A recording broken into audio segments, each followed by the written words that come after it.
চট্টগ্রাম নামটা শুনলেই মনে পড়ে যায় মাস্টারদা সূর্য সেনের কথা। মাস্টারদা সূর্য সেন তার বাহিনী নিয়ে সেই জালালাবাদ পাহাড়ে ইংরেজদের বিরুদ্ধে কি দুঃসাহসিক লড়াই করেছিলেন। চট্টগ্রাম নামটা জড়িত পাহাড়ি অঞ্চলের বৌদ্ধ জাতিদের নিয়ে। বৌদ্ধদের এক লম্বা ইতিহাস রয়েছে চট্টগ্রাম নিয়ে।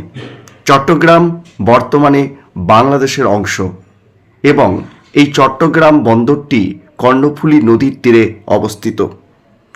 চট্টগ্রামের পাহাড় আর সমুদ্রের ঘেরা এই সৌন্দর্য অপরিসীম।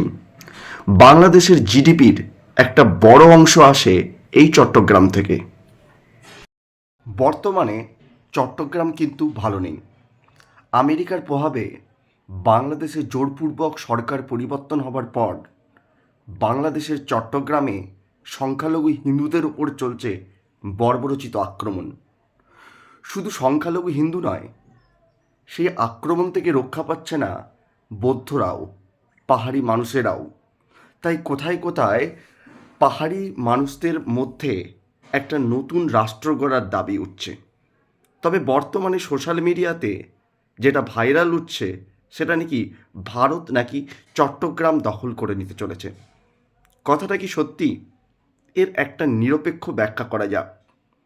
একটা স্বাধীন দেশ অপর একটা স্বাধীন দেশের সীমানা দখল করা অত্যন্ত সোজা নয়, বিশেষ করে যারা জেনেভা সম্মেলনের নিয়ম যারা মেনে চলে। এবার ভারতবর্ষ যদি চট্টগ্রাম দখল করতে চায় তাহলে কিন্তু জেনেভা সম্মেলনের যে নিয়ম সেই নিয়মকে ভঙ্গ করা হবে এবং ভারতবর্ষ রাজনৈতিক আদালতে অভিযুক্ত হবে এবং ভারতবর্ষের বিরুদ্ধে বিচার শুরু হবে।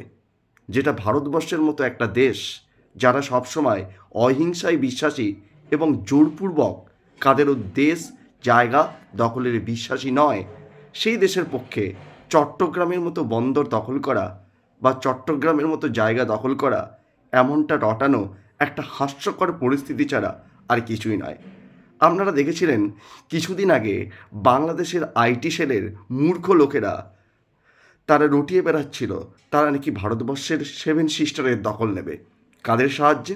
চীনের সাহায্যে। চীন কি এত বোকা? চীন কি আন্তর্জাতিক আইন বা আদালত কোনো কিছু মেনে চলে না? আর একটা কথা ভুলে গেলে চলবে না, চীনের একটা আন্তর্জাতিক বড় বাজার হচ্ছে ভারতের বাজার। আর চীন কখনোই ভারতবর্ষকে সেই দিক থেকে চটাতে চাইবে না।